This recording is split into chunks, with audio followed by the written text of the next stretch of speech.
Okay, so today we are going to discuss another topic in our ASP.NET Core series, and now today we are going to discuss what is attribute routing. ठीक है, so हमने इससे previous lecture के अंदर routing को discuss किया था कि routing क्या होती है और conventional based routing को discuss किया था। उसके बाद हमने route constraints वगैरह को discuss किया था। तो आज हम देखेंगे कि attribute routing क्या होती है। So with the help of ASP.NET Core Attribute Routing, you can use the route attribute to define routes for your application. तो attribute routing को use करते हुए भी हम क्या कर सकते हैं, route attribute को use करते हुए हम अपनी अपनी एप्लीकेशन की जो routes हैं वो define कर सकते हैं। जो आप क्या कर सकते हो, you can use the route attribute either at the controller level, यानी आप जो है controller level पे या controller action method level के ऊपर जो है route एट्रीब्यूट को यूज़ कर सकते हो। जब आप राउट एट्रीब्यूट कंट्रोलर लेवल पे डिफाइन करते हो तो then it is applicable for all the action methods of that controller, यानी अगर आप कंट्रोलर लेवल के ऊपर राउट एट्रीब्यूट को डिफाइन करते हो सो इट मीन्स के this route attributes applicable for all the action method for that controller, और हर उस कंट्रोलर के हर एक्शन मेथड के लिए वो स्पेसिफाई हो जाता है। ठीक है, एट्रीब्यूट राउटिंग का फ़ायदा ये होता है कि ये जो है वो आपके पास कंट्रोलर लेवल पे आप डिफाइन करते हो, यानी आपको ऐसा नहीं है कि पहले जैसे हम कन्वेंशनल बेस्ड राउटिंग के अंदर हम टेम्पलेट्स वगैरह कहाँ डिफाइन करते थे, हम जो है वो जाकर स्टार्टअप फाइल के अंदर कॉन्फ़िगर सर्विसेज के अंदर जो है वो डिफाइन करते थे हमारी टेम्पलेट्स वगैरह। जबकि एट्रीब्यूट राउटिंग के अंदर आप इसको एट्रीब्यूट की तरह यूज़ करते हो, यानी आप कंट्रोलर में आते हो, एट्रीब्यूट डिफाइन करते हो राउट का और राउट क्रिएट कर देते हो। तो इस वजह से इसको यूज़ करना काफ़ी आसान होता है कन्वेंशनल बेस्ड राउटिंग के हवाले से। ठीक है, तो अभी हम क्या करेंगे, अब हम इसको प्रैक्टिकली करके देखें। Okay, so this is the same project. ठीक है, तो जो अभी तक हमने प्रोजेक्ट यूज़ किया है अपनी सीरीज़ के अंदर, ये वही प्रोजेक्ट है। और इस प्रोजेक्ट के अंदर first of all we have to change some coding. ठीक है, यानी अब ये स्टार्टअप फाइल के अंदर आकर हमें कुछ चेंजेस करने होंगे। सो फर्स्ट ऑफ ऑल यहाँ से मैं इसको हटा रहा हूँ। ठीक है, हम सर्विसेज डॉट एड MVC को यूज़ कर रहे हैं। ठीक है, ये सिंगलटन को हम यहीं पे रहने देते हैं, रिपॉजिटरीज वगैरह जो बनी हुई हैं। और यहाँ पर आकर अब ये देखो, ये जो मैंने यूज़ किया हुआ था ऐप डॉट यूज़ राउट, अब ये यूज़ करने की ज़रूरत नहीं है अगर आप एट्रीब्यूट राउटिंग अचीव करना चाह रहे हैं। तो मैं यहाँ से इसको हटा दूंगा। ठीक है, और मैं यहाँ से आके इस पूरे कोड को हटा देता हूँ। ठीक है, और यहाँ पर आकर इसको सेव कर लेता हूँ। यहाँ पर एक ब्रैकेट मिसिंग है, सो इसको सेव कर लेते हैं। तो अब हम एट्रीब्यूट राउट्स कैसे डिफाइन करेंगे। सो एट्रीब्यूट्स राउट डिफाइन करने के लिए what you have to do, आप अपने कंट्रोलर में आएंगे, let's say we have the index method, और इस इंडेक्स मेथड पे आप राउट डिफाइन करना चाहते हैं। तो आप लिखेंगे राउट, राउट के बाद यहाँ पर आप राउट डिफाइन कर देंगे, लेट्स से आपने कहा स्लैश। तो यानी आपने ये बोला कि अगर कुछ भी URL में पास नहीं होता तो आपके पास इंडेक्स मेथड रन हो जाएगा। ठीक है, सिमिलरली आपने एक और राउट डिफाइन कर दी, लेट्स से राउट, और यहाँ पर आके आपने कह दिया इंडेक्स। ठीक है, यानी अगर ये पास हो या सिर्फ इंडेक्स लिखा हुआ है तब भी ये मेथड रन होगा।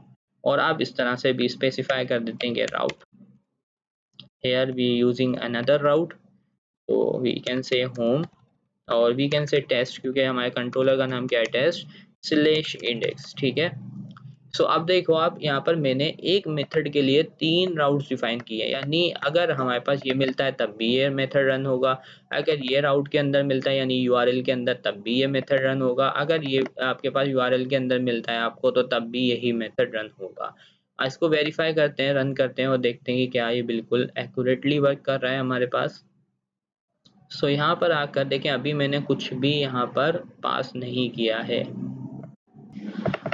Okay, so I have made a mistake, simple mistake, because मैंने यहाँ पर जो है वो ऐप डॉट यूज़ MVC को जो है ना वो हटा दिया, तो हमारे पास MVC की सर्विसेज जा चुकी हैं। ठीक है, हमें यूज़ MVC को यूज़ करना था, हमें वहाँ से राउट्स को हटाना था। ठीक है, तो मैंने इसको हटा दिया था रिक्वेस्ट प्रोसेसिंग पाइपलाइन से, जिसकी वजह से अगर अभी मैं रन कर रहा हूँ तो मेरे पास एरर आ रहा है, क्योंकि मैंने यहाँ पर रिक्वायर्ड जो MVC की सर्विसेज हैं वो ऐड नहीं करवाएं। ठीक है, अब मैं जाकर इसको रन करूँगा, और जैसे ही मैं इसको रन करूँगा तो आप देखेंगे कि अगर मैं URL के अंदर कुछ भी पास नहीं करता हूँ तो तब भी मेरे पास टेक्स्ट जो कंट्रोलर है उसका इंडेक्स मेथड रन होगा।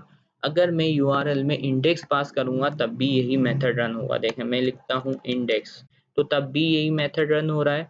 और अगर मैं यहाँ से पास करता हूँ let's say test slash index, तो तब भी यही आपके पास रिजल्ट आ रहा है। क्यों? क्योंकि हमने एक ही रिजल्ट के लिए 3 राउट्स यहाँ पर डिफाइन कर दिए हैं। क्या कर दिए हैं? 3 राउट्स डिफाइन कर दिए हैं। ठीक है, अब ऐसे आपकी मर्जी है, ज़रूरी नहीं कि आप इसी तरह से करें, आप अपनी मर्जी से हो सकता है एक मेथड के लिए एक ही राउट डिफाइन कर सकते हैं। So now we can say कि भाई अब अगर हमारे पास सेकंड कॉन्सेप्ट आता है कि जिस तरह से हम कन्वेंशनल बेस्ड राउटिंग के अंदर पैरामीटर्स यूज़ करते हैं, सो हम पैरामीटर्स कैसे पास करेंगे? तो पैरामीटर्स पास करने का तरीका भी बहुत ही सिंपल है। what you have to do, let's say we have this method that is string details, ठीक है, और हमने यहाँ पर बोल दिया इंटी, हमारे पास ये स्ट्रिंग मेथड है जो कि डिटेल्स दिखा रहा है, ठीक है, स्टूडेंट की। यहाँ पर हम इसको आईडी पास कर रहे हैं, तो हम यहाँ पर आईडी ही पास, ठीक है, स्ट्रिंग में रिजल्ट दे रहे हैं। तो यहाँ पर मैं बोल देता हूँ राउट, ठीक है। अब इस राउट के अंदर मैंने बोला भाई जब ये लिखे टेस्ट के बाद आई डिटेल्स, और डिटेल्स के बाद यहाँ पर आकर it will accept an ID, ठीक है। तो यहाँ पे मैंने प्लेस होल्डर पास कर दिया और मैंने बोल दिया कि भाई जब टेस्ट के बाद यहाँ पर लिखा है डिटेल्स, या मैंने बोला भाई टेस्ट यूज़ नहीं करना, ठीक है। आप इस तरह से भी कर सकते हो कि डिटेल्स के बाद आईडी दे दे, तो फिर आपके पास ये मेथड रन हो जाए। लेकिन अभी मैंने राउट क्या डिफाइन की है कि सबसे पहले टेस्ट लिखेंगे, उसके बाद डिटेल्स, उसके बाद आईडी देंगे, तो ये मेथड रन होगा। सो हम इसको एग्जीक्यूट करते हैं। सो यहाँ पर आते हैं और हम बोलते हैं टेस्ट, उसके बाद हम बोलते हैं डिटेल्स, और डिटेल्स के बाद मैंने पास किया 2। सो यहाँ पर आप देख सकते हो कि मेरे पास यहाँ पे वैल्यूज मिल रही है, ठीक है, लेकिन मैं वैल्यू पास नहीं करता, तो मेरे पास क्या आ रहा है? 404 का एरर यहाँ पर आ रहा है। तो यहाँ पर ये राउट तभी वर्क करेगी जब आपके पास क्या होगा? जब आपके पास आप आईडी पास करेंगे। अगर आप आईडी पास नहीं करेंगे, this route will not work, ठीक है, यानी ये राउट वर्क नहीं करेगी। तो हम इस तरह से जो है ना क्या कर सकते हैं? पैरामीटर्स पास कर सकते हैं एट्रीब्यूट राउट के अंदर, यानी ये जो राउट हमने डिफाइन की है ये एट्रीब्यूट राउटिंग के अंदर आती है, और इसमें हमने जो एट्रीब्यूट डिफाइन किया है, इस एट्रीब्यूट के अंदर जो है वो हम पैरामीटर्स भी डिफाइन कर सकते हैं। So here comes another concept, that is using the optional parameters in the attribute routing, ठीक है। attribute routing के अंदर हम optional parameters भी use कर सकते हैं, just like conventional based routing, यानी conventional based routing के अंदर अगर ये देखें, यही अगर आप इसी राउट को देखते हैं, तो इस राउट के अंदर अगर मैं आईडी पास नहीं कर रहा तो ये मेथड रन नहीं हो रहा। तो कन्वेंशनल बेस्ड राउटिंग के अंदर हम क्या करते थे कि इस पैरामीटर को ऑप्शनल बना देते थे। कि ऑप्शनल का मतलब ये होता था कि अगर उसने आईडी पास की तो ठीक है, अगर पास नहीं की तो then still this method will run, ठीक है। तो इसके लिए हमें क्या करना पड़ेगा? लाइक कन्वेंशनल राउटिंग, हम यहाँ पर आईडी के साथ क्वेश्चन मार्क ऐड करवा देंगे। तो क्वेश्चन मार्क ऐड करेंगे तो it means we are making this parameters as optional parameter, यानी हम इस पैरामीटर को क्या बना रहे हैं? ऑप्शनल पैरामीटर बना रहे हैं। तो अब जब मैं इसको रन करूंगा, इस सेम रिक्वेस्ट को, इस सेम रिजल्ट, इस सेम प्रोजेक्ट को, तो अब क्या होगा कि अगर मैं टेस्ट लिख के स्लैश डिटेल्स लिखता हूँ तो तब भी मेरे पास रिजल्ट आएगा, ठीक है। जबकि इससे पहले जब मैंने इस पैरामीटर को ऑप्शनल नहीं बनाया था तो मेरे पास यहाँ पर ये पेज शो नहीं हो रहा था। तो जैसे ही मैंने इसको ऑप्शनल बनाया, तो अब अगर मैं वैल्यू पास करूँगा तो वैल्यू शो हो जाएगी, और अगर वैल्यू पास करना भूल गया तो स्टिल हमारा जो मेथड है वो एग्जीक्यूट हो जाएगा। तो हम इस तरह से जो है वो ऑप्शनल पैरामीटर्स क्रिएट कर सकते हैं। So now here comes another concept, that is using the route at the controller level, ठीक है। यानी आप देखो भाई कंट्रोलर लेवल पे हम राउट्स क्यों डिफाइन करते हैं? अभी जो है वो हमने एक्शन मेथड के लेवल के ऊपर राउट्स को डिफाइन किया है, ठीक है। तो अगर हम राउट्स जो है वो डिफाइन करना चाहते हैं कहाँ पर? हम कंट्रोलर लेवल के ऊपर राउट्स डिफाइन करते हैं, तो फिर हम क्या कर सकते हैं? ये जो हमारे पास, और इसको क्यों करते हैं वो इस वजह से कि अगर आप इधर नोटिस करो तो यहाँ पर टेस्ट आ रहा है, ठीक है। यहाँ पर टेस्ट बार बार रिपीट हो रहा है, यहाँ पर भी हो सकता है आपके पास आगे चल के भी और सारे मेथड्स हों, और सारे मेथड्स हो, वहाँ पर हर जगह आप टेस्ट को एज अ स्टार्टिंग जो है ना राउट का स्टार्ट यूज कर रहे हैं, ठीक है। तो आप चाहते हैं कि भाई ये मुझे बार बार ना लिखना चले, ठीक है, आप रिपीटेशन को रोकना चाहते हैं, तो उसके लिए आप क्या करेंगे? आप राउट के ऊपर यानी कंट्रोलर के ऊपर आकर एक राउट डिफाइन कर देंगे, ठीक है। तो आपने बोला भाई यहाँ पर इसकी डिफ़ॉल्ट राउट है, यानी आपने बोल दिया टेस्ट, यानी ये प्रीफिक्स ऐड कर दिया आपने टेक्स्ट का, ठीक है। तो अब आपको यहाँ पर इसको हटा देते हैं, ठीक है। सो अब यहाँ पर अब मैंने लिखा है यहाँ पर इस तरह से।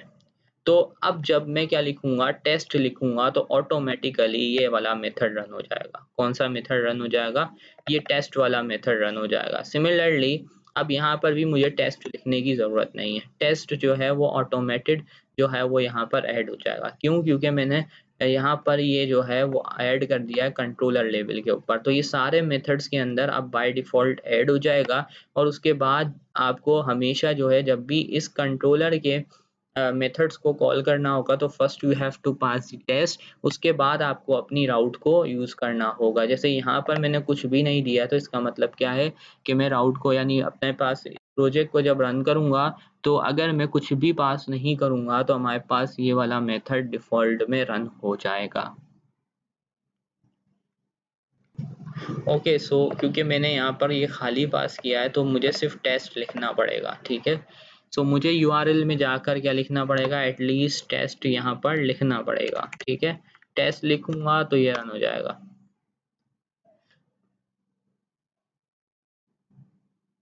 Multiple action mapped about. Okay, about के ऊपर एक राउट डिफाइन नहीं की। ठीक है, तो इसको भी हम यहाँ पर एक राउट डिफाइन कर देते हैं और यहाँ पर मैं दे देता हूँ भाई अबाउट। इन टेस्ट के बाद अबाउट पास करेंगे तो ये रन हो जाएगा। क्योंकि इसमें भी हमने ये डिफाइन ना भी करें तो जिसके ऊपर ये डिफाइन नहीं हुआ होगा उसका मतलब ये है कि ये जो है डायरेक्टली उसको टेस्ट समझ रहा है। ठीक है, यानी टेस्ट पास करेंगे तो ये मेथड रन होगा, और टेस्ट स्लैश डिटेल्स पास करेंगे तो ये वाला मेथड रन होगा, और टेस्ट स्लैश अबाउट पास करेंगे तो ये वाला मेथड रन होगा। और अब हमारे पास वो जो है मल्टीपल रिक्वेस्ट मैच का जो एरर था वो अब नहीं आएगा। तो मैं यहाँ से सिर्फ टेस्ट पास करता हूँ और टेस्ट पास करने के बाद इसको रन करूँगा तो अब जो है वो टेस्ट कंट्रोलर का इंडेक्स मेथड जो है वो यहाँ पर डिस्प्ले हो जाएगा। अब यहाँ पर आकर मैं पास करता हूँ डिटेल्स, तो अब कौन सा मेथड रन हो जाएगा, डिटेल्स वाला। यहाँ पर आके अब मैं अबाउट पास करता हूँ तो अब मेरे पास अबाउट अस वाला पेज जो है वो रन हो जाएगा। तो आप जो है इस तरह से जो है एट्रीब्यूट राउटिंग जो है वो अपने राउट्स जो है वो कंट्रोलर लेवल के ऊपर डिफाइन कर सकते हैं। सो नाउ व्हाट इफ अगर आपके पास कोई एक ऐसा कंट्रोलर का एक्शन मेथड है जो है वो इस राउट को यूज नहीं करना चाहता, यानी अब उसके अंदर टेस्ट को ऐड करना नहीं चाहते। ठीक है, तो आपको आकर यहाँ पर आकर थोड़े से चेंज करना पड़ेगा। आपको एक साइन यूज करना पड़ता है जिसको हम कहते हैं टिल्डे साइन।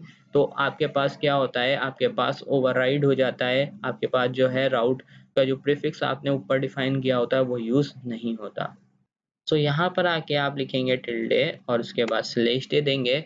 तो अब जो है ये वाली राउट जो है वो इग्नोर करेगी टेस्ट को। यानी देखो अभी क्या था कि अगर मुझे अबाउट वाले मेथड को रन करना था तो फर्स्ट ऑफ ऑल मुझे टेस्ट लिखना था, यानी मुझे इस तरह से रन करना था, टेस्ट टेस्ट के बाद अबाउट। ठीक है, पहले वाले कंडीशन के अंदर ये था कि मुझे पहले टेस्ट ज़रूर देना था, क्योंकि टेस्ट जो है वो मैंने राउट जो है वो कहाँ पे डिफाइन करी थी, कंट्रोलर लेवल पे। इसकी वजह से यहाँ पे टेस्ट देना लाजमी था। ठीक है, लेकिन अब क्योंकि मैंने कहा कि भाई ये वाला जो मेथड है वो इसको इग्नोर करे, यहाँ पर टेस्ट को यूज़ ना करे, तो अब ये क्या करेगा, सिर्फ अबाउट पास करेंगे तो अब हमारे पास ये मेथड रन हो जाएगा। ऐसा क्यों हो रहा है, क्योंकि हमने यहाँ पर आकर राउट को, यानी जो कंट्रोलर लेवल के ऊपर राउट हमने बनाई है उसको इग्नोर करवा दिया। यहाँ से हमने बोला कि आप उसको इग्नोर करो, ये वाला मेथड, यानी ये वाला मेथड सिर्फ तभी रन होना चाहिए जब आपके पास क्या आ जाए, रिक्वेस्ट। जब आपके पास रिक्वेस्ट आए टेस्ट स्लैश मतलब टेस्ट नहीं आए, जस्ट अबाउट लिखा हुआ हो लोकल होस्ट के बाद, यानी आपके डोमेन के नेम के बाद जब अबाउट लिखा हुआ है तो ये वाला मेथड एग्जीक्यूट होना चाहिए। ठीक है, तो आज के इस लेक्चर के अंदर हमने ये सीखा कि एट्रीब्यूट राउटिंग कैसे रेडी होती है, क्या होती है, किस तरह से डिफाइन होती है, उसके लिए हमें क्या चेंजेस करने पड़ते हैं स्टार्टअप फाइल के अंदर, किस किस तरीके से हम जो है राउट्स डिफाइन कर सकते हैं कंट्रोलर लेवल पे और एक्शन मेथड के अंदर। एक्शन मेथड लेवल के ऊपर ऑप्शनल पैरामीटर्स पैरामीटर्स किस तरह से क्रिएट कर सकते हैं राउटिंग के अंदर, एट्रीब्यूट राउटिंग के अंदर। सो आज के इस लेक्चर में इतना ही, इंशाल्लाह नेक्स्ट वीडियो में एक नया टॉपिक डिस्कस करेंगे। तब तक के लिए अल्लाह हाफिज़।